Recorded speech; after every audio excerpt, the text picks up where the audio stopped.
ఓం శ్రీ మహాగణాధిపతయే నమః.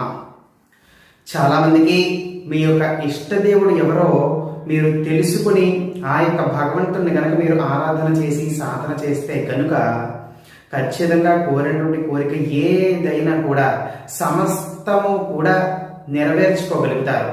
ఆర్థికంగా కావచ్చు, జనాకర్షణ కావచ్చు, అలాగే మంచి గుర్తింపు, మంచి గౌరవము, మంచి కీర్తి ప్రతిష్టలు, మంచి జ్ఞానము, ఇంకా ఏమిటి ఇంకా చెప్పబడలేదన్నమాట, ఇంకా చెప్పలేమన్నమాట. అన్ని అద్భుతాలు మీ యొక్క ఇష్టదేవుడిని కనుక మీరు ఆరాధన చేసి సాధన చేస్తే, ఆ యొక్క పద్ధతులు అనేటువంటివి తెలుసుకుంటే, ఆ యొక్క ఇష్టదేవుడికి ఏ విధంగా చేస్తే ఇష్టం, ఆ యొక్క పూజ ప్రక్రియ కావచ్చు, ఆ యొక్క మంత్ర సాధన కావచ్చు, అవన్నీ కూడా.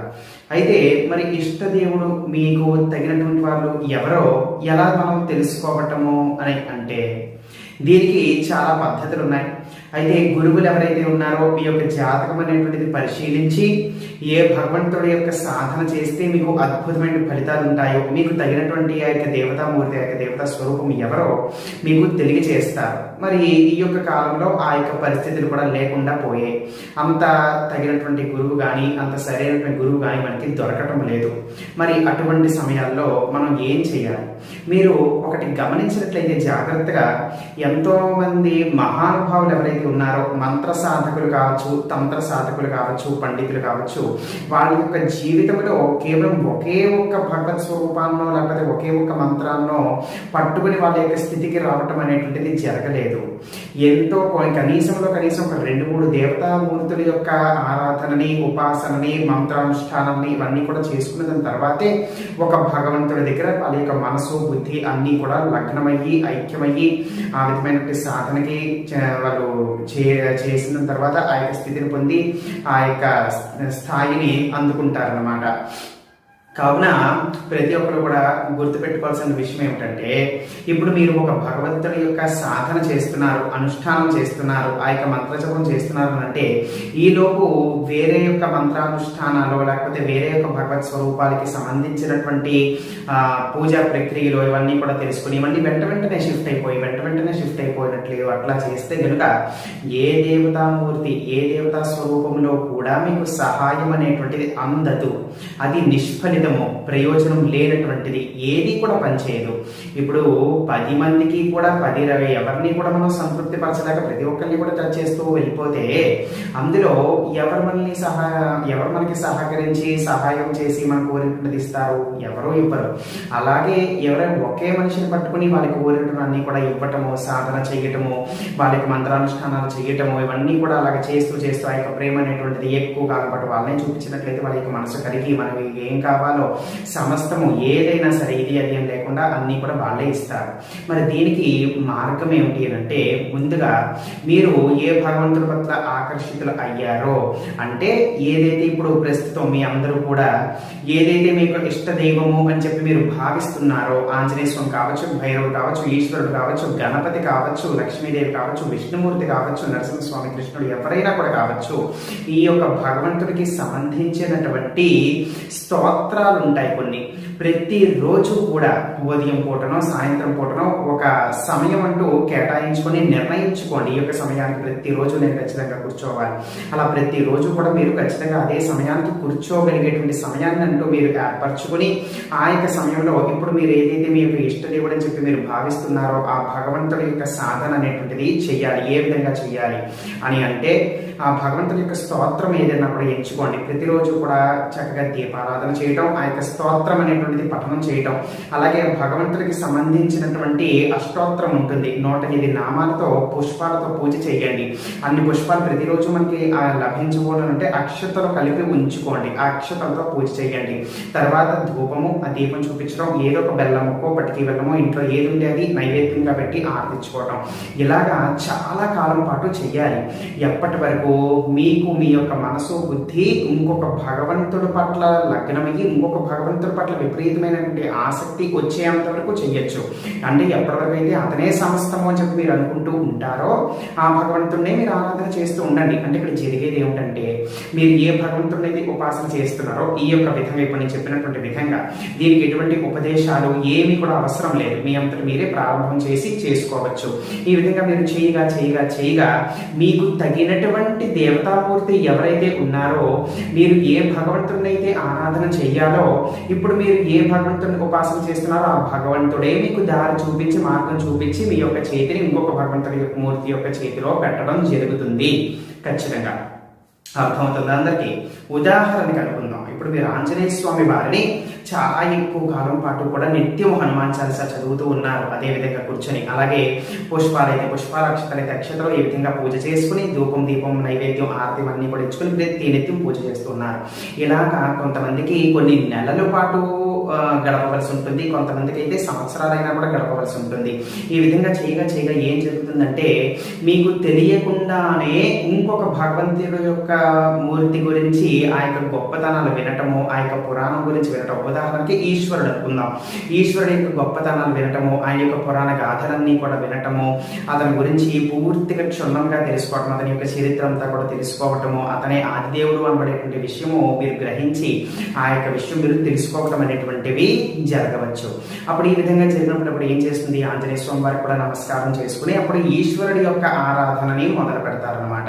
ఈ విధంగా ఖచ్చితంగా మొదలు పెట్టవలసి ఉంటుంది. మీరు అర్థం చేసుకోవాల్సింది ఏంటంటే, మీరు ఇప్పటివరకు ఉపాసన చేస్తున్నటువంటి ఆంజనేయ స్వామి వారు ఎవరైతే ఉన్నారో అతనే మిమ్మల్ని ఇప్పటి నుంచి నువ్వు ఈశ్వరుడి యొక్క ఆరాధన చెయ్యని చెప్పి మార్గం చూపించి మీకు తెలియకుండానే ఈశ్వరుడి యొక్క సాధన చేసేటువంటి విధంగా మిమ్మల్ని తయారు చేసి అటువైపు ఆ యొక్క మార్గంలో పంపించడం జరుగుతుంది అనమాట.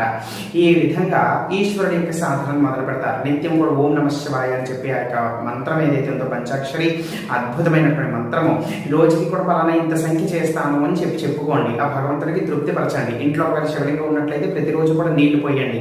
సోమవారం నాడు ఏదైతే పంచామృతాలు చక్కగా అభిషేకం చేయండి. మళ్ళీ ఇదే విధంగా ఆ భగవంతుడికి సంబంధించిన కూడా అష్టోత్తర నామాలు ఉంటాయి, వాటితో చక్కగా పూజ చేసుకోండి. ధూపం దీపం నైవేద్యం ఆరతులన్నీ కూడా సమర్పించండి. ఇంకా శక్తి ఉన్నటువంటి వాళ్ళ త్వరగా ఆ యొక్క ఫలితాలు రావాలి, భగవంతుడు కరుణించాలి అని అనుకున్నటువంటి వాళ్ళు ఈ అష్టోత్తరానికి బదులు సహస్రనామాలను కూడా పఠించవచ్చు. అంటే 1000 నామాలు అనమాట. ఈ విధంగా భగవంతుడికి ఆరాధన చేస్తూ ఉండగా మీరు ఊహించినటువంటి సంఘటనలు, మీరు కనీసం ఆలోచించినటువంటి సంఘటనలు ఖచ్చితంగా మీ యొక్క జీవితంలో చోటు చేసుకుంటాయి. ఇందులో ఎటువంటి సందేహం కూడా లేదు. అది ఏ విధంగా జరగవచ్చు ఉదాహరణకి మాత్రమే చెప్తున్నాను.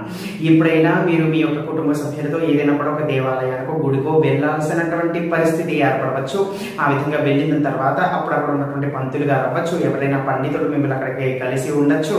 అయితే మీతో సంభాషించవచ్చు. చక్కగా మాట్లాడిన తర్వాత మీకు ఒక మంత్రోపదేశం ఇస్తాను అని చెప్పి అతనే అని ఒక మంత్రం మీకు ప్రసాదించేటువంటి అవకాశాలు జరుగుతాయి, ఖచ్చితంగా జరుగుతాయి. ఇందులో ఎటువంటి సందేహం లేదు. అదే విధంగా అంటే ఇప్పుడు ఆ ఈశ్వరుడికి ఆరాధన చేస్తూ ఉన్నారు కదా, ఆ ఈశ్వరుడు సంతృప్తి చెందిన తర్వాత ఇప్పుడు మీకు ఏదైతే తగినటువంటి దేవతామూర్తి ఎవరైతే ఉన్నారో, ఎవరి ఉపాసన చేస్తే మీరు అద్భుతమైనటువంటి ఫలితాన్ని పొంది అద్భుతమైన స్థితిని, అద్భుతమైన స్థాయిని చేరుకుంటారో ఆ భగవంతుడి యొక్క మూర్తికి నీకు ఎన్నో జన్మల నుంచి సంబంధము బంధం ఉంది నాయన, నువ్వు ఎట్టి చెట్ట చివరికి ఆ భగవంతుడి యొక్క పాదాల దగ్గరికే నువ్వు చేరుకోవాలి అనబడేటువంటి ఉద్దేశంతో ఆ భగవంతుడి దగ్గరికి చేరుస్తారనమాట. ఇది జరుగుతుంది. ఆ విషయం మీరు ఎలా గ్రహిస్తారు అంటే, ఇప్పుడు దాని తర్వాత మళ్ళీ ఇంకొక దేవతామూర్తి ఆరాధన మీరు మొదలు పెడతారు కదా, ఉపాసన లభిస్తుంది, ఖచ్చితంగా లభిస్తుంది. ఏదో ఒక విధంగా ఏదో ఒక రూపాన్ని మీరు ఒక భగవంతుడి యొక్క స్తోత్రాలు నామాలు పట్టుకుని ఎక్కువ కాలం పట్టదు. ఎంతకాలం అనేటువంటిది చెప్పలేము. ఒక్కొక్కరికి ఒక్కొక్క రకంగా ఆధారపడి ఉంటుంది. మీ యొక్క పూర్వజన్మ యొక్క సుకృతాన్ని బట్టి మంత్రసిద్ధులు తంత్రసిద్ధులు ఒక జన్మలో లభించేటువంటివి కావు, ఎన్నో జన్మల నుంచి వచ్చేటువంటి వాసన సుకృతాలు బట్టి ఆధారపడి ఉంటాయి. అయితే మీరు ఇప్పుడు ఇంకో భగవంతుడికి ఆరాధన మొదలు పెడతారు. ఆ భగవంతుడి యొక్క ఆరాధన మొదలు పెట్టేసరికి ఆ భగవంతుడి యొక్క ఉపాసన చేస్తున్నప్పుడు మంత్రం లభించింది అనుకోండి, ఆ యొక్క జపం అనేటువంటిది మీరు ప్రారంభించుకున్నారు, చేస్తున్నారు అనుకోండి. ఇప్పుడు ఎంతమంది భగవంతుని గురించి మీరు విన్నా, ఎంతమంది భగవంతుని యొక్క గొప్పతనాలు విన్నా, చరిత్రలు విన్నా, పురాణాలు విన్నా, మీరు ఏదైతే ఆరాధన చేసి అనుష్ఠానం చేసి సాధన చేస్తున్నారో ఏ భగవంతుడి కొరకైతే, ఆ భగవంతుడి దగ్గర నుంచి మీ యొక్క మనస్సును ఎవ్వరు కూడా వేరు చెయ్యలేరు. ఎన్ని విన్నా, ఎన్ని రకాలైనటువంటి భగవంతుడి గురించి ఎట్లాంటివి ఎన్ని విన్నప్పటికీ కూడా మీ మనసు ఈ యొక్క భగవంతుడికి మంత్రం సాధన చేయటంలోనే అతి ఉత్సాహము, అతి ఆనందం అనేటువంటిది ఏర్పడుతుందన్నమాట. అది మీరు గమనించుకోవాలి. ఏ భగవంతుడి యొక్క ఆరాధన చేయడం వలన మీ యొక్క మనసు ఉత్సాహంతో ఆనందంతో పొంగిపోతుందో ఆ భగవంతుడు మీ యొక్క ఇష్ట దైవము అని మీరు గ్రహించాలన్నమాట. అటువంటి భగవంతుడితో మీకు సంబంధం ఏర్పడి మీరు మొదలుపెట్టిన తర్వాత ఇంకా మళ్ళీ మారిపోయి షిఫ్ట్ అయ్యేటువంటి పరిస్థితులు రావు. అంటే ఒక విధంగా వేరే భగవంతుడి గురించి ఎంతమంది ఎన్ని చెప్పినా ఎన్ని రకాలుగా చెప్పినా కూడా మీకు మీరు ఆరాధన చేస్తున్నటువంటి దైవమే అందరికన్నా ఎక్కువ అనబడేటువంటి భావన కలిగి ఉంటారన్నమాట. ఇప్పుడు అందరూ కూడా ఆడవాళ్ళు మాతృస్వరూపులే, మాతాస్వరూపులు. అయితే ఎవరైనా ఇంటికి వెళ్ళేమో అంటే వారికి గౌరవిస్తాము, అభిమానిస్తాము, ఆదరిస్తాము అనమాట. అందరూ కూడా మాతృస్వరూపులేని. కానీ చివరికి మీ యొక్క ఇంట్లో ఉన్నటువంటి మీకు జన్మనిచ్చినటువంటి మీకు సొంత తల్లే మీకు ఎక్కువ అందరికంటే. ఇది కూడా అదే విధమైనటువంటి పద్ధతి అనమాట. అందరి దేవతామూర్తుల్ని గౌరవించండి, అభిమానించండి. అయినప్పటికీ కూడా మీరు ఏదైతే ఆరాధన చేస్తున్నారో ఆ భగవంతుడే మీకు గొప్ప. అయితే అతను తలుచుకుంటే ఐశ్వర్యం ఏమిటి, లేకపోతే మంచి పొజిషన్ ఏమిటి, బిజినెస్ లో గ్రోత్ ఏమిటి, ఏదైనా కూడా ఇవ్వగలుగుతాడు కదా భగవంతుడు తలుచుకుంటే కనుక. ఇది అనేది తేడా లేకుండా ఆ భగవంతుడిని ఆరాధన చేసినప్పుడు విపరీతమైన ఉత్సాహము మీకు ఖచ్చితంగా లభిస్తుంది. మళ్ళీ షిఫ్ట్ అయిపోయేటువంటి పరిస్థితిలో మీరు ఉండరు అనమాట. అప్పుడు మీరు అతనే నీ యొక్క సర్వము, నీ యొక్క దైవము, నీ యొక్క ప్రాణము అన్నటువంటి విషయాన్ని నువ్వు గ్రహించాలి. పూర్వ జన్మలో కూడా ఆ భగవంతుడికి నీకు ఏదో ఒక సంబంధం అంటూ ఖచ్చితంగా ఉంటుంది. ఎంతో కాలం పాటు నువ్వు ఆ యొక్క భగవంతుడిని ఉపాసన చేసి సాధన చేసేటటువంటి వాడిగా అయి ఉంటావు. అందుకే మళ్ళీ చివరికి ఆ భగవంతుడి యొక్క పాదాల దగ్గర పడి మళ్ళీ కూడా ఆ యొక్క సాధన కొనసాగించేటువంటి పరిస్థితి ఏర్పడుతుంది అనమాట. ఇప్పుడు ఈ యొక్క విధంగా వచ్చినప్పుడు ఒకవేళ మీరు ఏదైనా రకరకాల పరిహారాలు కానీ లేకపోతే రకరకాల చిట్కాలు కానీ మీరు తెలుసుకున్నప్పుడు మీరు ఏదైతే ఆరాధన చేస్తున్నారో ముందు ఆ యొక్క భగవంతుడి యొక్క మంత్రజపం కనీసం 108 చేసి అతనికి పూజ చేసుకుని అప్పుడు మీరు చేసుకోవాలనుకుంటున్న ఇతర భగవంతుడికి సంబంధించిన ఏ యొక్క ప్రక్రియ అయినా కూడా, అంటే తాంత్రిక ప్రక్రియ కానీ చిట్కాలు కానీ పరిహారాలు కానీ అప్పుడు మీరు చేసుకోవచ్చు. చేసుకోకంటే ముందు మీరు ప్రతినిత్యం ఆరాధన చేస్తున్నటువంటి ఆ యొక్క ఇష్ట దైవం ఎవరైతే ఉన్నారో, అంటే మీ యొక్క ఆరాధ్య దైవం ఎవరైతే ఉన్నారో వాళ్ళకి పూజ జరిపించుకొని వాళ్ళకి ఒక 108 వాళ్ళకి మంత్రజపం చేసి నమస్కారం చేసుకుని అప్పుడు ఇది ప్రారంభం చేసి ఇది కూడా చేసుకోవచ్చును. అప్పుడు ఖచ్చితంగా ఫలితాలు అనేటువంటివి తప్పకుండా పొందుతారు. ఈ విధంగా ప్రతి ఒక్కరు కూడా మీకు ఇష్టదైవం ఎవరో మీరు తెలుసుకోండి. ఇది అదేం తేడా లేకుండా మీరు చేసేటువంటి ప్రతి కార్యం కూడా దిగ్విజయం గావిస్తారనమాట. ఆ యొక్క భగవత్ స్వరూపం మాత్రమే. ఇది అందరూ కూడా తెలుసుకోండి.